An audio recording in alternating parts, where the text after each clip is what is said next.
Hey guys, did you hear our spring break might be a month long?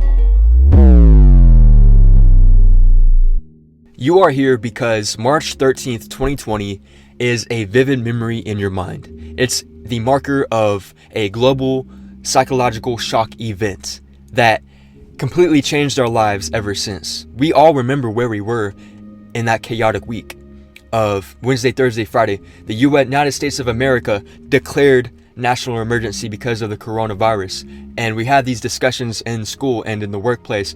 I think we're gonna get a much longer break than we expected, and for the first time in modern history, schools closed indefinitely, travel across the skies between airplanes halted, and cities went silent.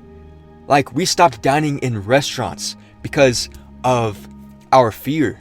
All of us were told to stay inside by the government, to wear masks, to social distance. That caused a collective psyche shift in the collective consciousness.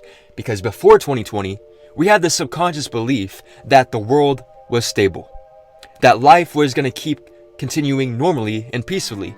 Like, sure, we did expect some changes. Like, we did expect modern technology to advance and innovate even further into the 2020s. But we expected the world to become definitively, objectively better. And what we're experiencing subjectively, it feels like the world has only gotten worse and more chaotic. Now, this is where we get into how our time perception within our brains just are fractured because of it. It's fractured with lockdown and quarantine. All the days started blending together as a result of our routines collapsing, the normal life collapsing. And when the days blended together, we can reflect back upon it and be like, wow, the months disappeared. Where did all the time go? The months just freaking disappeared. Boom, boom, boom.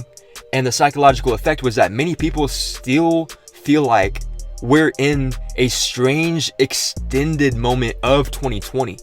At first, in the spring and summer months, social trust started cracking. And I mean cracking heavily. Social trust started declining skyrocketedly, because we had massive disagreements about health policies, about media narratives, government decisions, and personal freedoms. Okay? The consequences of that were that families started fighting, and they had to be trapped in each other's houses amidst all of this, domestic violence that might have occurred, or, friends arguing and debating, politically, and we lost friends along the way. The U.S. government even lied to us about certain things within the pandemic, and our worldviews permanently changed as a result. We were forced to open our minds. It kickstarted a new awakening, best believe, and it accelerated the awakening the further down the line we went with AI and all of this. But to bring us back to the summer 2020 and all of that, the digital acceleration shock, COVID did force the world online overnight. Like, life moved to screens. Work became Zoom, and school did as well, and friendship went to Discord and Instagram.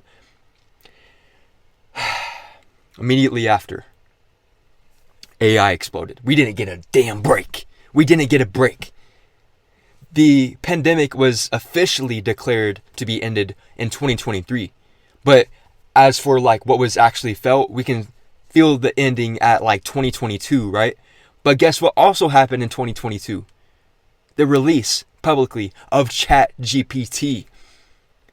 And I remember I was in my college freshman year at the University of Oklahoma, and this thing came out in November. And I remember in my first and second semesters, I was questioning if degrees even mattered anymore.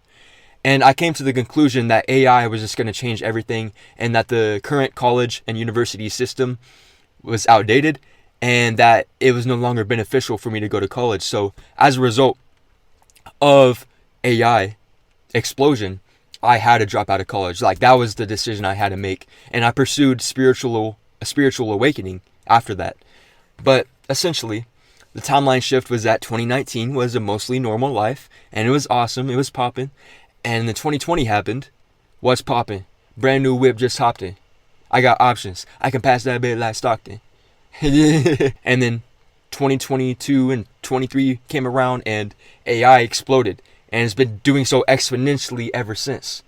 thus further increasing our isolation, disconnection, division, etc., etc. So human civilization compressed 15 years of technological societal change into 3 or 4 years,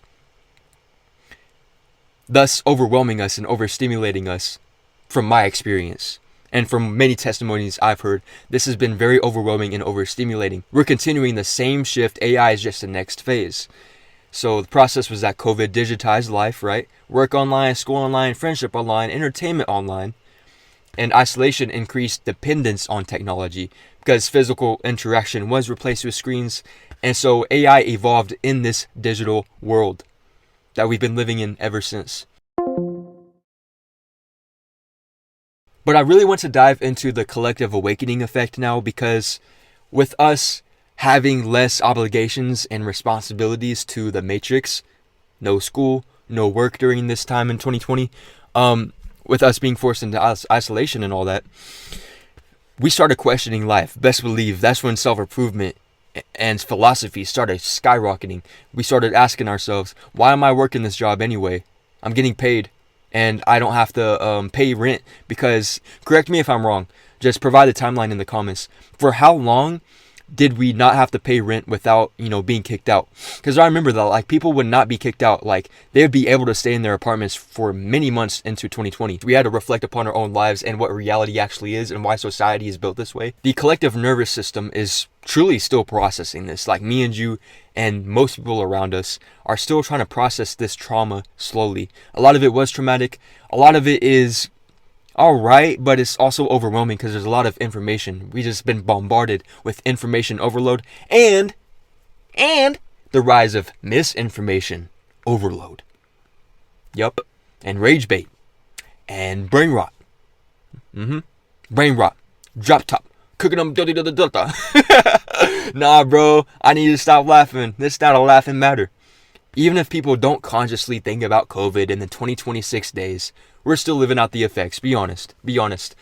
Even in 2026, if we're not consciously thinking about it, our nervous system remembers. Our nervous system remembers the isolation, the uncertainty, the fear, economic instability that's been here ever since. The economic instability in the United States. The old reality was pre-2020 stability. The new reality is an AI economy, fake people, and fake gurus showing fake love straight up to our face, and the digital life that we are immersed in, and cultural shifts, and people getting dumber, very, very dumber. Yes, we are living in the in-between. It feels like a strange transitional dimension. The teens and early 20s were specifically affected. A lot of kids didn't get their proper graduation celebration, the social exploration and identity building and community finding and the milestones like graduation, like I just said. So COVID interrupted a crucial psychological development stage and a cognitive development stage. It was interrupted. And so life, it just feels like a split between two timelines, before 2020 and after 2020. So although March 13th, 2020 was clearly the start of a global coronavirus pandemic, that chaotic week became something much bigger, way bigger than we could have ever expected. It became a symbol in our collective memory of a new era that humanity is still learning to navigate psychologically, socially, and spiritually.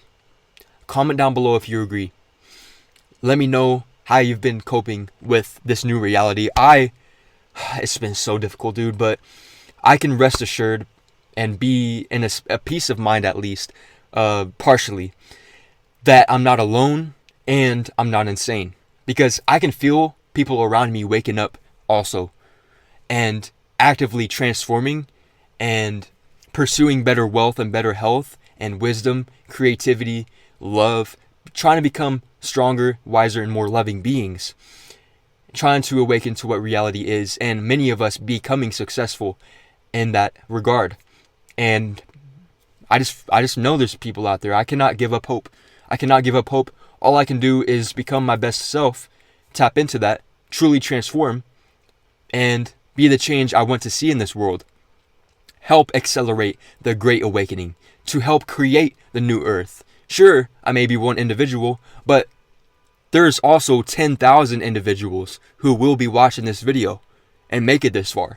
So when you consider that I'm the voice for 10,000 and you're the voice potentially for 10,000 in the comment section, we can accomplish so much together. And that's why I'm continuing my channel. I'm not giving up hope at all, ever.